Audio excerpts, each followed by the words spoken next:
Assalamualaikum warahmatullahi wabarakatuh. Selamat pagi, selamat siang, selamat sore, selamat malam, teman-teman sekalian dan Bu Sylvie. Kami dari kelompok 2. Kami dari kelompok dengan pembahasan mobilitas dan turnover tenaga kerja akan melakukan presentasi dengan judul paper yaitu Kabur Aja Dulu, Cerminan Ketidakstabilan Ekonomi yang Dihadapi Generasi Muda. Sebelumnya perkenalkan, nama saya Zakiatul Marsya dan anggota kelompok saya ada Ulfa Mutoharah dan Rizky Gripandi. Presentasinya bisa dimulai, silahkan.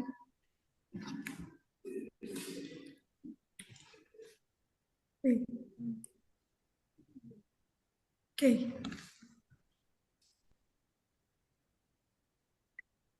Tren kabur aja dulu ini digambarkan dengan banyaknya anak muda atau tenaga kerja kita yang memutuskan untuk pergi ke luar negeri dan bekerja di sana atau bahkan memilih untuk tinggal di sana.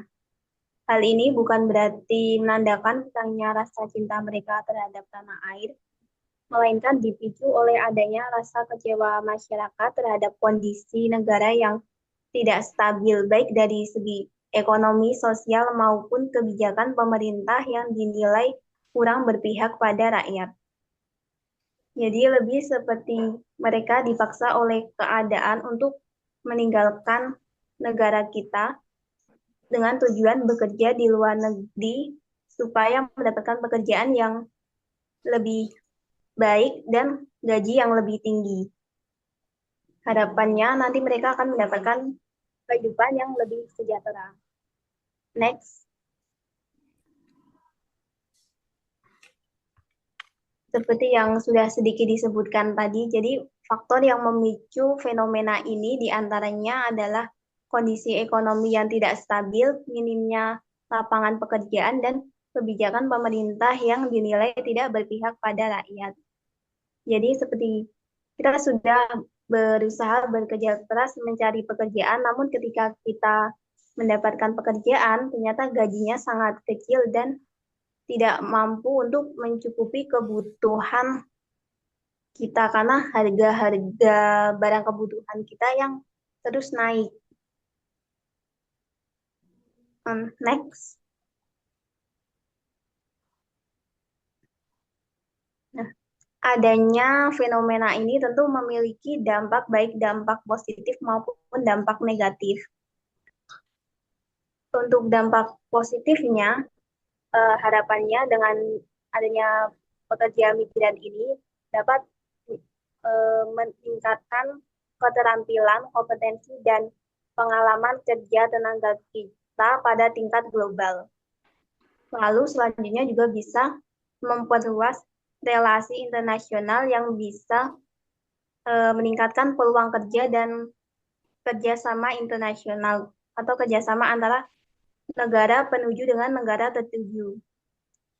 Namun, jika fenomena ini terjadi secara terus-menerus, juga akan memiliki dampak negatif, seperti kemungkinan terjadinya brain drain, atau fenomena di mana banyaknya kaum intelektual, ilmuwan, dan tenaga kerja terampil kita yang meninggalkan Indonesia, sehingga berkurangnya sumber daya manusia yang berkualitas di Indonesia. Karena tenaga kerja kita yang seharusnya bisa berkontribusi di dalam negeri justru memutuskan untuk bekerja di luar negeri gitu. Next.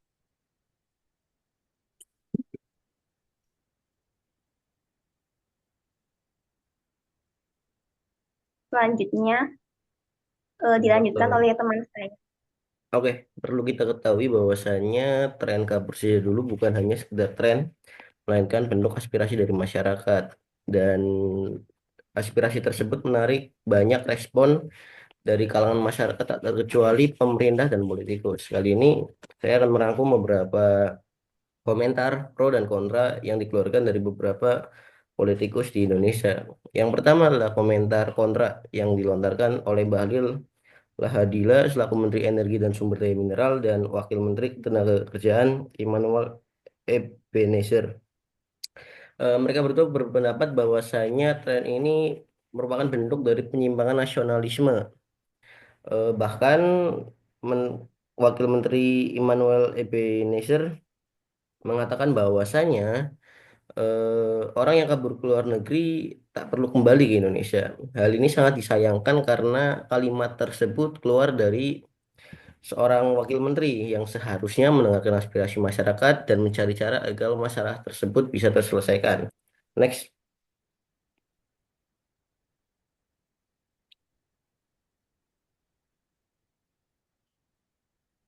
Lalu ada juga beberapa komentar dari politikus yang mendukung atau pro dengan tren kabur aja dulu seperti Anies Baswedan dan Abdul Qadir Kading selaku Menteri Perlindungan Pekerjaan Migran di Indonesia. Mereka berdua berpendapat bahwasanya nasionalisme tak diukur dari di mana orang tersebut tinggal.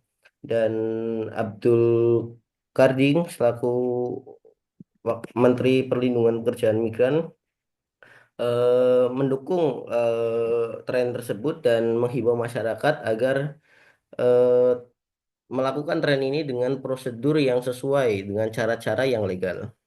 Next.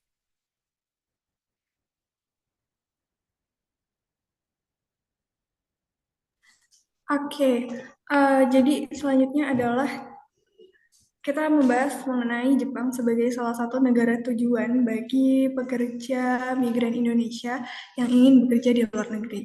Secara statistik di tahun 2024 terdapat 297.434 pekerja migran Indonesia yang tercatat dalam Kementerian Perlindungan Pekerja Migran Indonesia atau KP2MI.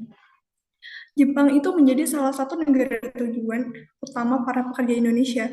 Dari 297.434 pekerja yang tercatat, terdapat 12.720 pekerja migran yang memilih Jepang sebagai negara tujuan. Representasi Jepang sebagai negara dengan kehidupan yang tertata, stabil, dan menawarkan peluang yang lebih baik menjadi alasan mengapa Jepang menjadi destinasi utama.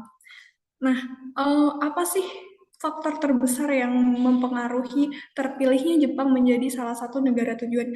Yang pertama pastinya adalah gaji yang ditawarkan. Insentif yang ditawarkan di Jepang itu cukup cukup jauh lebih banyak ya dibanding di Indonesia. Perbedaan nilai tukar dan biaya hidup membuat gaji di Jepang menjadi lebih besar dari Indonesia. Terus juga terkait kesempatan kerja pastinya. Kesempatan kerja di Jepang itu lebih banyak karena Jepang membutuhkan banyak pekerja. Karena di Jepang juga mengalami penurunan penduduk dan hal ini menjadi kesempatan besar bagi warga negara asing tak terkecuali warga negara Indonesia untuk bisa bekerja di Jepang.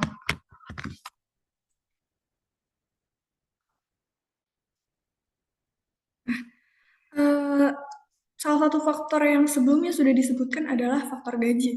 Di sini ada beberapa data besaran gaji di Jepang menurut website Kementerian Luar Negeri Jepang. Jadi sejak April tahun 2019, Jepang itu menetapkan status izin tinggal pekerja berketerampilan spesifik untuk dapat menerima pekerja asing yang siap bekerja di Jepang tanpa pelatihan. Jadi ada jalur bekerja melalui visa spesifik skill worker atau SSW yang mana di dalamnya terdapat 16 bidang pekerjaan yang terbuka lebar bagi para pekerja asing tak terkecuali pekerja dari Indonesia. Rata-rata gaji yang diterima itu ada di angka lebih dari 20 juta rupiah kalau kita konversikan ke nilai rupiah. Oke, kesimpulannya, fenomena kabur aja dulu benar mencerminkan kegelisahan generasi muda Indonesia, khususnya para pemuda yang ada dalam usia produktif dan usia siap kerja terhadap ketidakstabilan ekonomi, sosial, dan kebijakan pemerintah yang ada di Indonesia. Inilah yang memicu banyaknya anak muda atau para pekerja yang mempertimbangkan untuk bekerja di luar negeri. Dan Jepang menjadi salah satu negara tujuan yang banyak diminati karena pertama yaitu tawaran gaji yang tinggi, stabilitas hidup yang ada di Jepang juga peluang kerja yang luas, khususnya melalui program Visa Specific Skill Worker atau SSW ini. Baik, mungkin cukup itu saja dari kelompok 3. Terima kasih atas waktu dan kesempatannya. Kami mohon maaf jika ada kesalahan kata. Jika ada yang ingin ditanyakan, bisa ditanyakan melalui kolom komentar